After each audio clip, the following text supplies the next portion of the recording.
রাজধানীর ধানমন্ডিতে আওয়ামী লীগ সভাপতির রাজনৈতিক কার্যালয়ে ঘূর্ণিঝড় রিমাল প্রসঙ্গে কথা বলছেন দলটির সাধারণ সম্পাদক ওবায়দুল কাদের। আমরা এখন সরাসরি যুক্ত হচ্ছি সেখানে।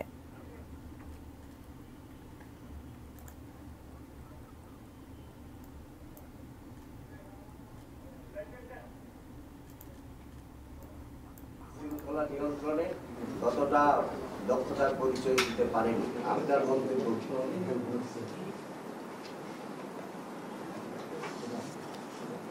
আপনি আজকে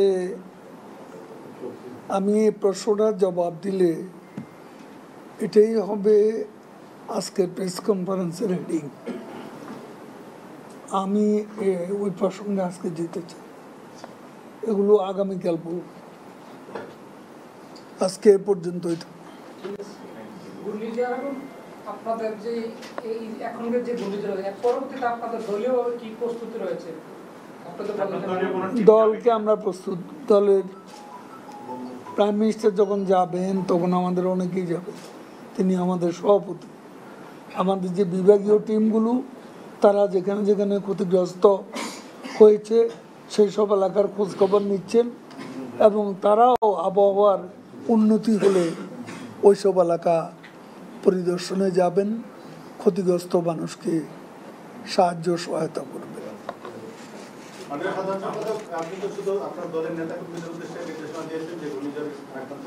অন্যান্য যারা রাজনৈতিক দল রয়েছে তাদের বিষয়ে কোনো পরামর্শ বা আহ্বান আছে?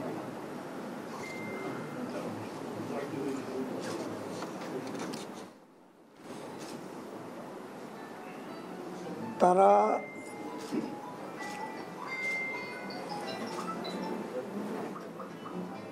আমরা আমাদের অভিজ্ঞতা, বাংলাদেশের যে বাস্তবতা, ঝড়ে, জলোচ্ছ্বাসে, দুর্যোগে, বন্যা,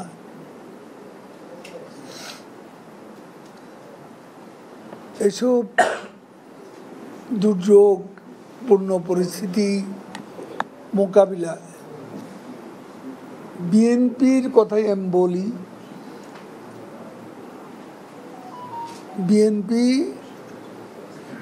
বিরোধী দল হিসেবে তাদের একটা রাজনৈতিক দলের দায়িত্ব পালনে তারা বারে বারে ব্যর্থ হয়েছে। তারা ফটো সেশন করে, ইতিপূর্বে আমরা দেখেছি সাহায্যের নামে ফটো সেশন করা, এমনকি কক্সবাজারে যে রোহিঙ্গারা স্রোতের মতো এসেছে বাংলাদেশে, প্রধানমন্ত্রী শেখ হাসিনা মানবিক সাহায্য করেছেন এবং তিনি আমাদের সীমান্তকে উন্মুক্ত করে দিয়েছিলেন উদারভাবে, যেটা সারা বিশ্বে প্রশংসিত হয়েছে। তখনও আমরা দিনের পর দিন, মাসের পর মাস প্রধানমন্ত্রীর নির্দেশে আমরা রোহিঙ্গাদের পাশে ছিলাম।